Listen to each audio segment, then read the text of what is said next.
সিসিম বালা দিঙ্গল আল্লাহ হুল হুল। এই ওটা কোন ভাষা কইলো রে? মনে হয় নোয়াখালী ভাষা। তোদের মধ্যে কানা কোনটা? আমি। তোদের মধ্যে বুদ্ধিমান তো আমি। রাতবান দশ নাকা না বস রশি আসিল মারি মারি কাজটা শুভ কাজটা শেষ করি। আমাদেরকে মারতে চান কেন? আমাদের দোষ রাত বেশ খুলি দেন। তো হাত দেবান দে নাই। কিরে তুই উনলি কেন নাই? তাড়াতাড়ি কাজটা শেষ করি।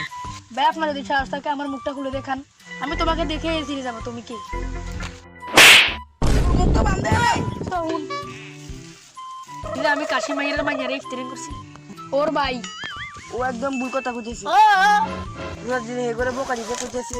ওগুলো লগে অনেক কথা বাড়াইছি আর কথা বাড়াবো না, ওদেরকে পিঙ্গা দিঙ্গল আল্লাহ হুল। কি রে ও আমার মাথা বুন ঠেকালো কেন? ফ্রি ফায়ারে ম্যাজিক কিউবে আটিগুলো আসে নিয়েছে, আমার কি দোষ? কি বলছি ওরা কি বুঝে? ওরা তো এখন আমি বইরা দিব, আমি বইরা